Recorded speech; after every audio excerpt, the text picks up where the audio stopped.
So you're gonna build something and you're not able to finish. Means that you're in some form of action, man. You're moving. But then when you just quit, what happens? You're gonna get mocked at. You're gonna be considered to be a sluggard, slothful. Having the spirit of indolency. All right, lackadaisical, lazy. So you're gonna be mocked at. And you're gonna be cast out. Okay, verse 31. Or what king, going to make war against another king, sitteth not down first, and consulteth whether he be able with 10,000 to meet him that cometh against him with 20,000? Or else, while the other is yet a great way off, he sendeth an ambassage and desireth conditions of peace. So likewise, whosoever he be of you that forsaketh not all that he hath, he cannot be my disciple. All right. So doing the work is part of that tribulation. Because you're gonna be mocked, scoffed at. You're gonna be tried, tested. You're gonna go through certain things that are gonna be, that are gonna feel painful to your spirit, man. You're gonna see things that are gonna be vexing to you. But that is to build you up, to purge certain things out of you that are contrary to the ways of the Spirit of Yahweh by Shem Yahweh Shai. All right. I got another one here in the book of 2nd Esdras, chapter 7. I want to start at 46. 2nd Esdras 7 and 46. I answered then and said, this is my first and last saying, that it had been better not to have given the earth unto Adam, or else when it was given him to have restrained him from sinning. For what profit is it for men now in this present time to live in heaviness, and after death to look for punishment? O thou Adam, what hast thou done?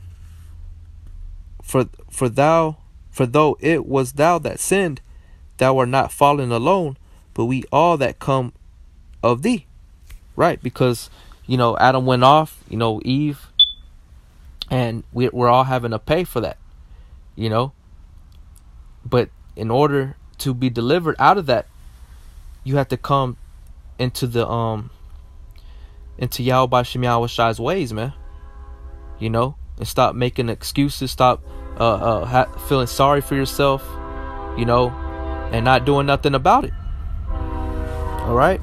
It says, verse 49, for what profit is it unto us if there be promised us an immortal time, whereas we have done the works that bring death? You see?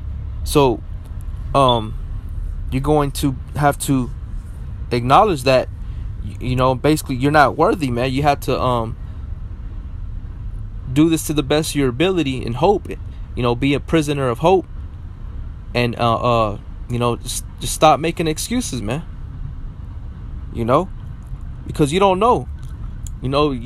I know what goes on when in brothers' minds when coming, being in this truth, because I've been there. There's gonna be times where you feel like you don't deserve it, you're not worthy, you're a wicked person. You're gonna have all these types of different emotions and thoughts coming to you, man, but you have to fight against that.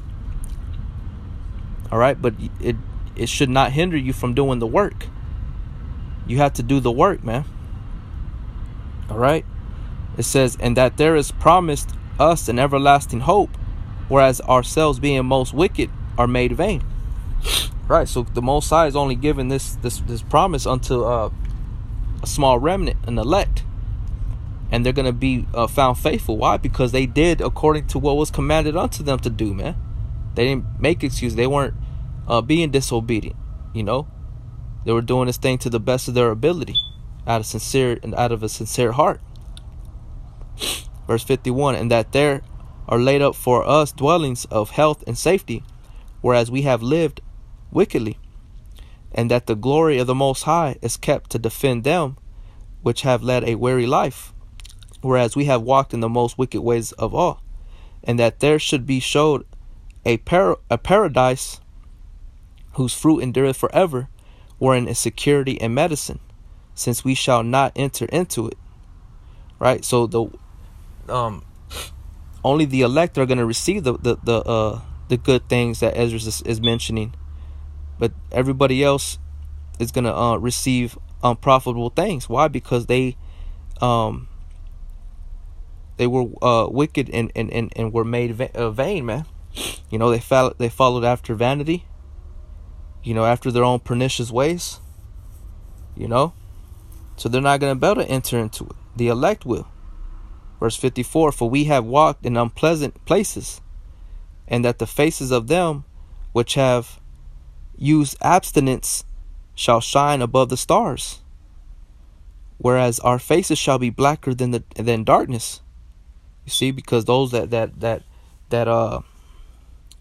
used abstinence shall shine above the stars, meaning that they were rehearsing the righteous acts, man. They were keeping themselves unspotted from this wicked and perverse generation.